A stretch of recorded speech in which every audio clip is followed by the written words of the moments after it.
अब एक और वसीयत चलें।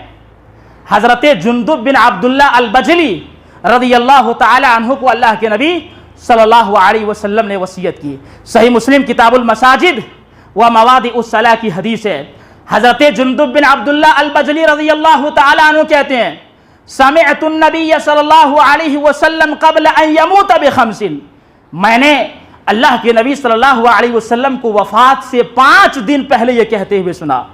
वफात से 5 दिन पहले अल्लाह के नबी सल्लल्लाहु अलैहि वसल्लम को ये वसीयत करते हुए ये कहते हुए मैंने सुना, व इन्न मन कान क़ब्लकुम कानू यत्तखिज़ून क़ुबूर अंबियाइहिम व सालिहीहिम मसाजिदा।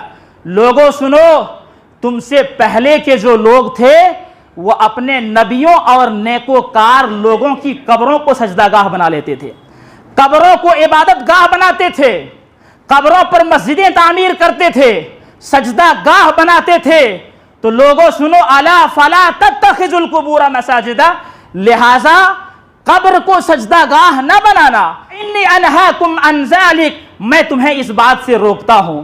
वफात से 5 दिन पहले की वसीयत है। आप सल्लल्लाहु अलैहि वसल्लम ने यह बात बयान फरमा दी, तुमसे पहले के लोग जो अच्छे लोग मर जाते या अंबिया, तो उनकी कब्र पर सजदागाह बना लेते थे, उनको पूजने लगते थे, इबादत वहां से शुरू कर देते थे। आपने सख्ती के साथ कहा, अला फला तत्तखिजुल कुबूर मसाजिदा, लिहाजा कब्र को सजदागाह न बनाना, मैं तुम्हें इस बात से रोकता हूं। ये आप सल्लल्लाहु अलैहि वसल्लम की वसीयत है। आपने ये बात इसलिए बयान फरमाई, आपकी कब्र को लोग सजदागाह न बनाएं और आपकी कब्र पर मेले ठेले न लगाएं, वहां इबादत करना शुरू न कर दें। इसीलिए मुअत्ता इमाम मालिक की रिवायत में अल्लाह के नबी सल्लल्लाहु अलैहि वसल्लम ने दुआ की, अल्लाहुम्मा ला तजअल कब्री वसन युअबद, या अल्लाह रब्बुल आलमीन मेरी कब्र को ऐसा बुत न बनाना कि जिसको लोग पूजना शुरू कर दें, लोग इबादत करना शुरू कर दें, इबादत करना और पूजना शुरू कर दें, मेरी कब्र को अल्लाह रब्बुल आलमीन ऐसा बुत न बनाना।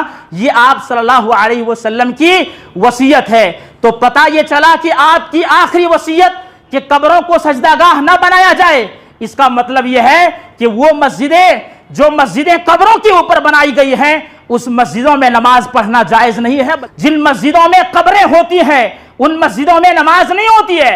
लिहाजा कहीं पर भी आप देखें कोई ऐसी मस्जिद जिस मस्जिद में कब्र बनी हुई हो या कब्र पर मस्जिद बनाई गई हो, उन मस्जिदों में नमाज पढ़ना जायज नहीं है। आप कहीं अकेले दूसरी जगह पढ़िए, लेकिन अल्लाह के वास्ते इन मस्जिदों में कभी भी नमाज मत पढ़िए। अल्लाह के रसूल सल्लल्लाहु अलैहि वसल्लम की वसीयत है। अगर किसी के सामने ये बात रखी जाए तो जवाब ये आता है कि जनाब मस्जिद नबवी में तो अल्लाह के नबी की कब्र है, वहां पर भी तो कब्र शामिल है, वहां पर भी तो नमाज पढ़ते हैं।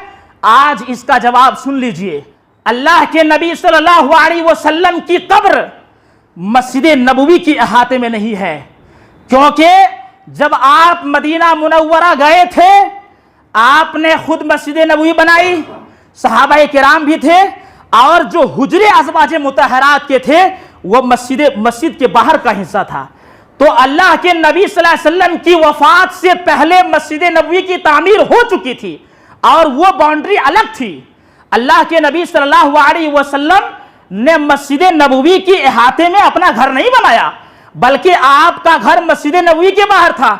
दूसरी बात यह है कि मस्जिद नबवी को नबी की कब्र पे नहीं बनाई गई है, वो तो पहले ही बनाई जा चुकी है। वो अम्मा आयशा रज़ियल्लाहु अन्हा के हुजरे में मदफून है, वो मस्जिद नबवी का हिस्सा नहीं है, जिसको लोग दलील बनाते हैं कि वहां पर भी तो कब्र है। तो याद रखो, वहां पर अल्लाह के नबी सल्लल्लाहु अलैहि वसल्लम की कब्र पे मस्जिद नहीं बनाएगी।